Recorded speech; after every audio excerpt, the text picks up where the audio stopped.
7bet lažybos. 7bet. Dalyvavimas azartiniuose lošimuose gali sukelti priklausomybę.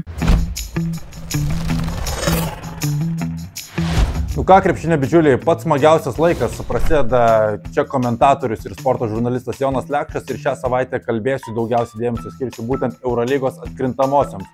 Jos startuoja jau antradienį, aš pradedu nuo trečiadienio rungtynių, pradedu nuo Pirėjaus ir Pirėjo Olympiakosas laimėjęs Eurolygos reguliarųjį sezoną, ketvirtfinalį sutinka ne bet ką, bet Madrido Realą. Pernai metų Eurolygos vicečempionus, daugkartinius Eurolygos čempionus ir finalo ketvirto dalyvius ir čia viskas atrodo žymiai sudėtingiau negu gali pasirodyti. Pirma prieš 8 pozicijas, tačiau didelio pranašumo Pirėjo Olympiakos neturi, bet to, kad turi namų pranašumą. Realas nepralaimė nuo gruodžio mėnesio Ispanijos pirmenybėse Eurolygoje įgavo formą tada, kada reikia, taip pralaimėjo įkrintamųjų vieną mačą Paryžiui, bet pateko kitų kelių į atkrintamasis ir ar žaisti su Olympiakos ar Fenerbahče dar didelis klausimas, kas yra patogiau. Madrido Realui taip, abu kartus šį sezoną pralaimėjo į Olympiakos su 10 taškų skirtumų, tačiau Realas sezono startė, sezono pirmoje pusėje nėra tas Realas, koks jis yra dabar. Jie turi 6-7 žaidėjų rotaciją, kuri eilę metų jau veda Realą į pergalės ir labai daug priklausys, kokį indėlį įdės atsarginių žaidėjų suolas. Tuo metu Olympiakosas turi problemų su gynėjais, tad aš čia prognozuoju sensaciją. Manau, kad Realas pradės atkrintamųjų seriją pergalę Pirėjoje ir pavogs namų aikštelės pranašumą kelių taškų persvarą.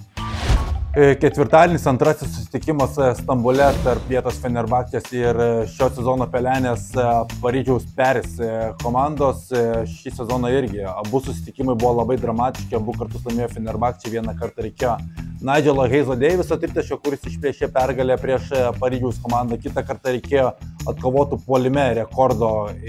kamuolių puolime rekordo Fenerbahčė, kad iškovotų pergalę Paryžiuje. Tad vėlgi, serija atrodo, kad Fenerbahčė yra akivaizdi favoritė laimėti ją, tačiau Paryžius šiemet jau ne kartą stebino ir ypatingai atskirose rungtynėse jie yra super pavojingi. Vis dėlto Šarūnas Jasikevičius yra atkrintamųjų serijų specas, nors dažniausiai serijos ir nueidavo iki 5 rungtynių.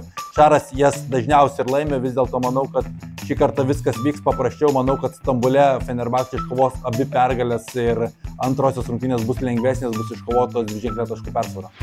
Tas pats vakaras UAKA arena Atėnai Panathinaikosas prieš Stambulo Anadolu Efes.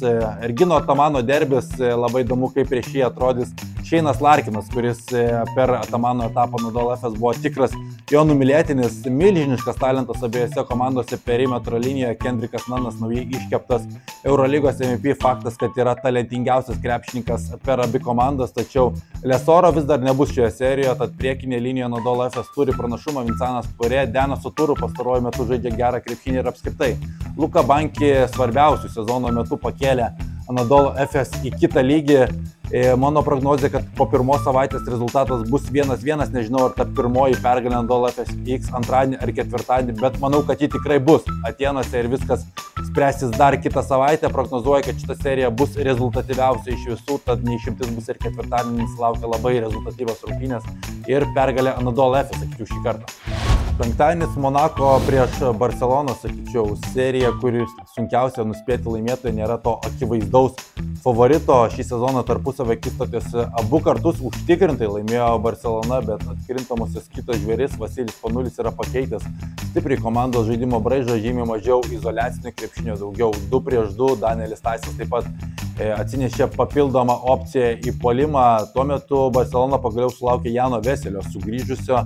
Tad irgi čia prognozuoti yra super sudėtinga, atrodo labai lygios komandos. Barcelona apskritai prieš tas atkrintamųjų komandas šį sezoną turi labai gerą pergalių ir pralaimėjimų balansą ir mano prognozija vėlgi, kad per pirmąją savaitę niekas nepaaiškės nei vieną, nei kitą pusę. Sakau, kad rezultatas bus 1-1, bet vis dėlto manau, kad seriją namuose pergalę pradės Monakas, tačiau Barcelona lygins ją penktadienį.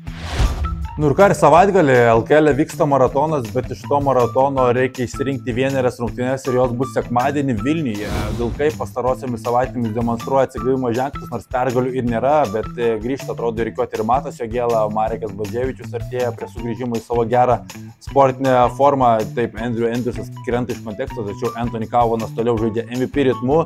7bet Lietkabelis lankosi Vilniuje ir būtent čia tiesioginė kova dėl trečiosios pozicijos Jonas Mačiulis jau garsiai yra pasisakęs, kad jie liks treti po reguliariojo sezono, tas skirtumas tarp šių komandų yra labai menkas, yra traumų, bet Džordžio Gagičius grįžta į 7bet Lietkabelio rikiuotę, atvyksta Džiugas Slavinskas, galbūt dar bus ir papildymas iki to savaitgalio, netmetamas ir toks variantas, kad į perimetro liniją pildys 7bet Lietkabelis ir žiūrint iš šiandieninių pozicijų, komanda skiria vos vieną pergalę ir jeigu manęs paklaustumėt, sakyčiau, kad 7bet Lietkabelis po ketvirtojo rato pabaigos bus būtent trečias, tad sekmadienį prognozuoju 7bet Lietkabeliui pergalę pristabdant Vilkų puolimą ir manau, kad ne viena komanda nepasieks 90 pelnytų taškų ribos, 7bet Lietkabelis iškovos eilinę pergalę jau šį sezoną prieš Vilkus.